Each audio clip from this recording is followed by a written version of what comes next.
السلام عليكم ورحمة الله تعالى وبركاته. أهلا ومرحبا بكم في قناتكم القناة المغربية. إذن في هذا الفيديو هذه إن شاء الله غادي نتكلموا عن العلاقة اللي كتربط بين سقوط نظام بشار الأسد والبوليساريو. إذن مباشرة إلى التفاصيل.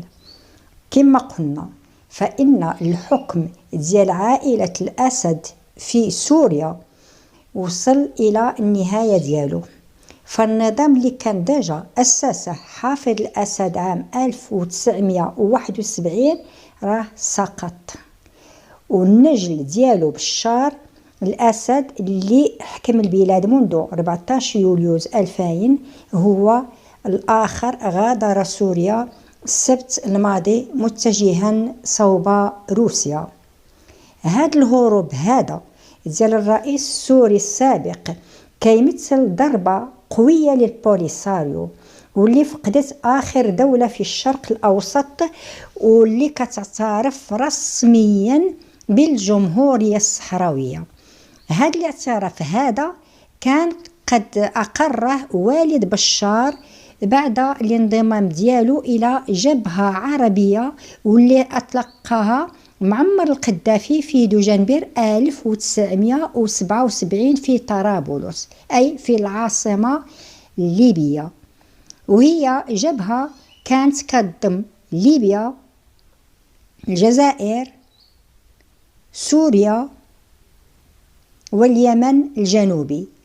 وكان الاعتراف الرسمي قد تم التأكيد ديالو في قمة الجزائر في فبراير 1978. ومنذ ذلك الحين فللبوليساريو عندها تمثيل دبلوماسي في دمشق. كان آخر تواصل رسمي بين البوليساريو ونظام بشار الأسد في أكتوبر 2023 في جنيف، حيث هناك التقى السفير السوري في سويسرا مع أحد ممثلي الجبهة. كما قام النظام السوري بتنسيق الأرضية عبر جهات لبنانية للبوليساريو لتنظيم مؤتمر في بيروت في يونيو الماضي على هامش واحد الاجتماع للأحزاب العربية واللي كتدعم القضية الفلسطينية.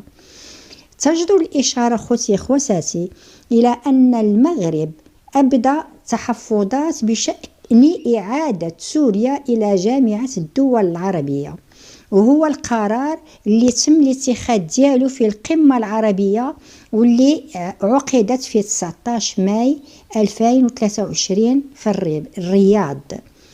وفي هذا السياق هذا وزير الخارجية المغربي ناصر بوريطة أكد في 7 ماي 2023 وخلال اجتماع لجامعة الدول العربية في القاهرة بأن عودة سوريا يجب أن تكون حافز لإطلاق عملية سياسية اللي كتؤدي إلى حل شامل ودائم للأزمة السورية.